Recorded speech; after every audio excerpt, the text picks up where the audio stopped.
இந்த வீடியோல I'll give you 3 things that will either make you super confident or you will know what are all the right things to become confident. And internetல confidence எப்படி boost பண்ணனும், there are so many resources, so many techniques, so many tools. But after going through all of that, என் லைஃப்ல எது apply பண்ண முடிஞ்சு and எது apply பண்ணதுல எனக்கு நல்ல ரிசல்ட் கிடைச்சது and இதை எப்படி பிராக்டிகலா உங்க லைஃப்ல அப்ளை பண்ணலாம்ங்கறது மட்டும் தான் இந்த வீடியோல நான் சொல்ல போறேன். So everything is going to be super practical. As I always say, make sure you have a pen and paper with you because in the video பார்த்துட்டு if you can't take away something from it now, I feel like you're wasting your time. And அதுக்கு நான் ஒரு ரீசனா இருக்க வேணாம்னு நினைக்கிறேன். But அதுக்கு முன்னாடி என் பேர் எபாஃப்ரா and I'm someone who is super interested in making myself better and better each day. And இந்த processல நான் கத்துக்கிட்டது உங்ககிட்ட ஸ்டோரிஸா ஷேர் பண்றேன். And over the last few years of this journey la, if there is one thing that contributed a lot in my life na, that should be confidence. Because in டைம்ல நிறைய பேருக்கு நிறைய talents இருக்கு, நிறைய potential இருக்கு, but just because they don't have the confidence, they fail to do it. So இதை solve பண்றதுக்கு நம்ம first பண்ண வேண்டிய விஷயம் தான் embracing your weakness.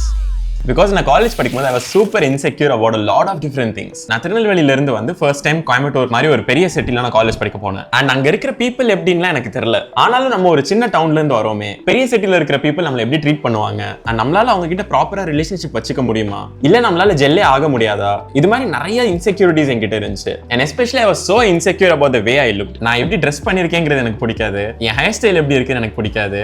பேசிக்கலி இப்போ ஒரு புது பர்சனை மீட் பண்ற ஆப்பர்ச்சுனிட்டி கிடைச்சது அப்படின்னா அந்த இனிஷியல் டைம் ஆஃப் காலேஜ்ல எப்படி தான் அதுல இருந்து தப்பிக்கலாம் நான் யோசிச்சிட்டு இருப்பேன். அண்ட் ஈவன் கிளாஸ்ல ப்ரொஃபசர் क्वेश्चन கேட்டா கூட அதுக்கான கரெக்ட் ஆன்சர் தெரிஞ்சாலுமே I would really hesitate a lot before raising my hand. And இது எல்லாத்துக்கும் ஒரு பெரிய ரீசன் என்னன்னா I was super underconfident. But why? Because I had a lot of insecurities within me.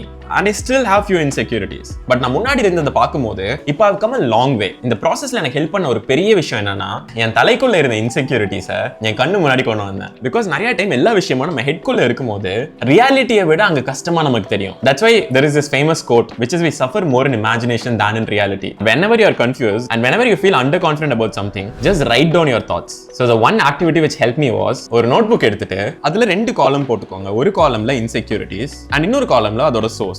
For example, என்னோட appearance தான் என்னோட insecurity அப்படின்னா இது எங்க இருந்து ஸ்டெம் ஆகுது? If you look at it, இதே appearance ஓட தான் நான் என் ஊர்லயே இருந்தேன். பட் என் ஊர்ல இருக்கும்போது நான் இவ்ளோ insecure ஃபீல் பண்ணல. பட் அதே appearance ஒரு புது சிட்டிக்கு போகும்போது என்ன நிறைய யோசிக்க வைக்குது. So இங்க மேட்டர் என்னன்னா we are not actually insecure about our appearance, but we are insecure about people's judgment. நம்ம நல்லா இல்லன்னு யாராவது நினைச்சிருவாங்களோ, இல்ல நம்ம பிரசன்டபிளா இல்லன்னு யாராவது தப்பா நினைச்சிருவாங்களோன்னு அந்த insecurity தான் நமக்கு ஜாஸ்தியா இருக்கும். So இந்த insecurityயோட source is from inside your head. Because இல்லாத ஒரு பிரச்சனையை நம்மளா கிரியேட் பண்ணி அதை எப்படி சால்வ் பண்ணலாம்னு யோசிச்சுட்டு இருக்கோம். So right inside. And சில insecurities இதுக்கு முன்னாடி நடந்த bad incidents-னால நமக்கு இருந்திருக்கலாம். For example, public speaking. Maybe ஸ்கூல்ல நம்மள ஃப்ரெண்ட்ல கூப்பிட்டு பேச சொல்லும்போது நம்மளால ஒழுங்கா கன்வே பண்ணாத டைம்ல நம்ம ஃப்ரெண்ட்ஸ் யாராச்சும் பார்த்து நம்மள சிரிச்சிருக்கலாம். அண்ட் அதுக்கு bad feedbacks நமக்கு கிடைச்சிருக்கலாம். பட் இதுலயே நம்ம ஃபெயில் ஆனது நம்ம பிரச்சனை இல்ல. பட் நம்ம ஃப்ரெண்ட்ஸ் நம்மள எம்பாரஸ் பண்ணிட்டாங்கங்கற ஒரு பிரச்சனை. So இங்க insecurity வெளிய இருந்து வருது. So outside. So இது மாதிரி உங்களோட insecurities எல்லாமே inside and outside னு லிஸ்ட் பண்ணி வச்சிட்டீங்க அப்படினா I'm pretty sure 10ல 8 insecurity will mostly come from the inside. அதாவது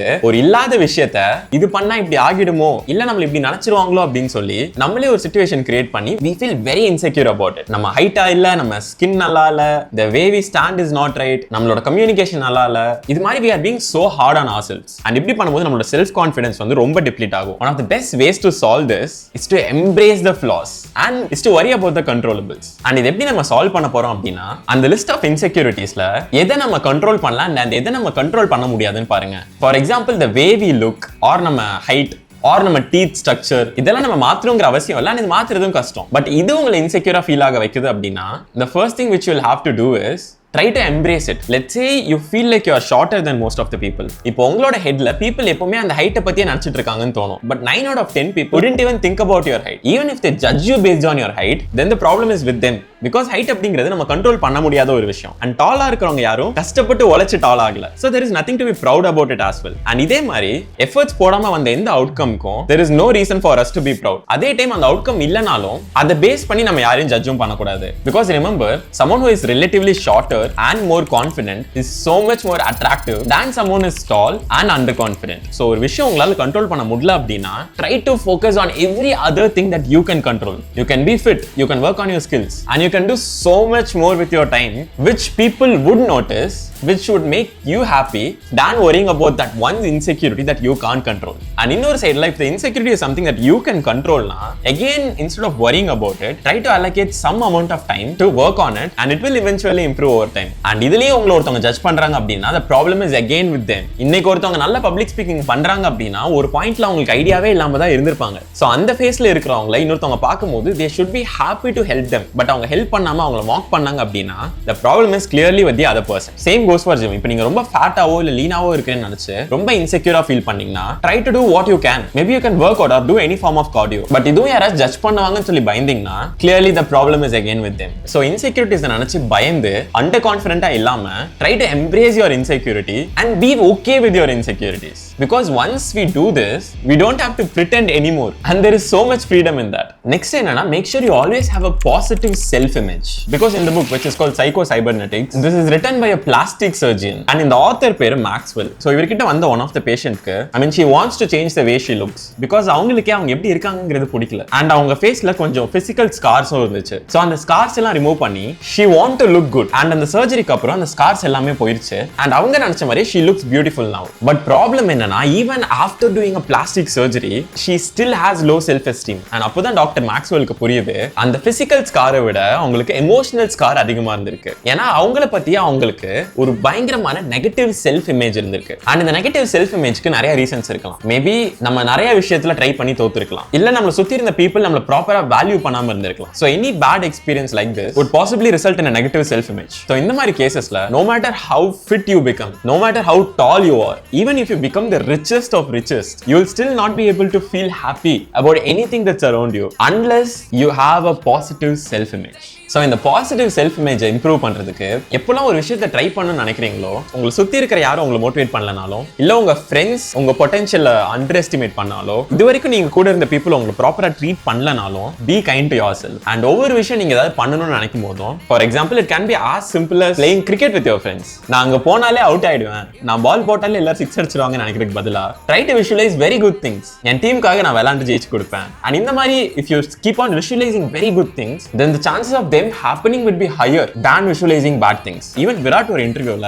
ஆஸ்திரேலியா கூட மேட்சஸ் ஆடுறதுக்கு முன்னாடி ஒவ்வொரு மேட்ச் முன்னாடியும் அந்த ஹோல் மேட்சை அவர் ஹெட்குள்ள விஷுவலைஸ் பண்ணி அந்த விஷுவலைசேஷன்லயே அவர் செஞ்சுரி அடிச்சு அவர் ஆல்ரெடி அந்த ஹெட்ல ஜெயிச்சிட்டு தான் அந்த ஸ்டேடியம்குள்ளேயே போவாரு. அண்ட் அதுல என்ன ரிசல்ட்ஸ்னு உங்களுக்கே தெரியும். அண்ட் இது மாதிரி தான் இந்த புக்ல the author says நமக்கு ஒரு கோல் இருந்துச்சு அப்படின்னா அந்த கோலை நினைச்சு நம்ம பாசிட்டிவா மேனிஃபெஸ்ட் பண்ணி if you do a lot of things around it and நம்ம பாடிக்குள்ள there is a mechanism which will automatically take us to there ன்னு சொல்றாரு. பட் என்னதான் இது நான் சொல்றதுக்கு ஈஸியா இருந்தாலும் இந்த தேர்ட் ஸ்டெப் நீங்க புரிஞ்சுக்கிட்டீங்க அப்படின்னா உங்க கான்ஃபிடன்ஸ் நீங்க எப்படி பூஸ்ட் பண்ணனும் உங்களுக்கு கிளியரா தெரிஞ்சிடும். பட் அதுக்கு முன்னாடி you will have to answer this question, which is how do you feel about your own ability? Because நம்ம தேர்டா பார்க்க போற விஷயம் என்னன்னா self efficacy. And in the self efficacy is all about how do we believe ourselves in doing something. For example, let's take Virat. அந்த game முன்னாடி how does Virat feel about his performance? Because இந்த ஸ்டேடியம்ல இறங்கி அந்த opponents எல்லாம் dominate பண்ணி அந்த கேமை win பண்ணனும் அப்படின்னா அத ஃபர்ஸ்ட் பிலீவ் பண்ண வேண்டிய ஆளு விராட் கோலி. Because அவ்வளோ கோடி people விராட்டை பிலீவ் பண்ணாலும் அங்க சைடுல உட்காந்துட்டு விராட்க்கு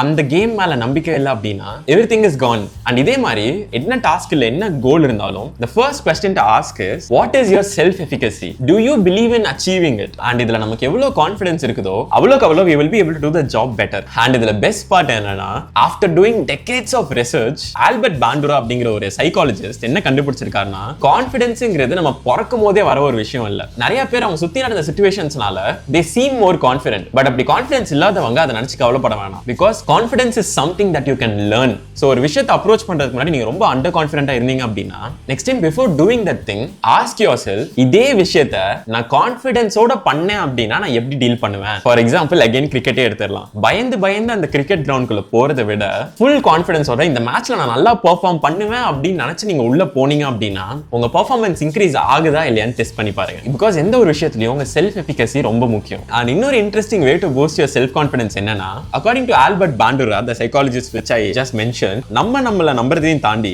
நம்ம பண்ணணும்னு நினைக்கிற ஒரு விஷயத்தை இன்னொருத்தவங்க அக்கம்ப்ளிஷ் பண்ணிட்டாங்க அப்படின்னா அது நமக்கு இன்னும் நிறைய கான்ஃபிடன்ஸ் கொடுக்கும். ஃபார் எக்ஸாம்பிள் ஒரு ஸ்டடியில ஒரு ஸ்டூடெண்ட்ஸை ரெண்டு குரூப்பா பிரிக்கிறாங்க. அண்ட் ஒரு செட் ஆஃப் ஸ்டூடெண்ட்ஸ்க்கு ஒருத்தவங்க வால் கிளைம் பண்ற வீடியோ காட்டுறாங்க. அண்ட் இன்னொரு செட் ஆஃப் ஸ்டூடெண்ட்ஸ்க்கு எதுவுமே காட்டல. அண்ட் இந்த ஆக்டிவிட்டி முடிச்சுட்டு அந்த எல்லா ஸ்டூடெண்ட்ஸையும் வால் கிளைம் பண்ண சொல்லும் போது அந்த வீடியோ பார்த்த நிறைய ஸ்டூடெண்ட்ஸ் ஈஸியா கிளைம் பண்ணிட்டாங்க. பட் அந்த வீடியோ பார்க்காத ஸ்டூடெண்ட்ஸ் ரொம்ப பயந்து பயந்து பண்ணாமலே இருந்தாங்க. அண்ட் இதுதான் வைகேரியஸ் எக்ஸ்பீரியன்ஸ் அப்படின்னு சொல்றாங்க. சோ ஒரு ஃபீல்ட்ல உங்களுக்கு இன்ட்ரெஸ்ட் இருக்கு அப்படின்னா it might be self improvement, it might be biotechnology, it might be engineering, it might be content creation or story telling. அந்த ஃபீல்ட்ல ஆல்ரெடி நீங்க பண்ணணும்னு நினைச்ச ஒரு விஷயத்தை பண்ண ஒரு பீப்புளை ஃபாலோ பண்ணுங்க. அவங்களோட சக்சஸ் அப்சர்வ் பண்ணுங்க. அவங்க எப்படி பண்றாங்கிறத பாருங்க. இது உங்களுக்கு எப்படி பண்ணுங்கிற ஒரு ஐடியா கொடுக்கறதையும் தாண்டி நீங்க பண்ணிரலாங்கிற ஒரு நம்பிக்கையை உங்களுக்கு கொடுக்கும்னு சொல்றாங்க. And this is scientifically proved.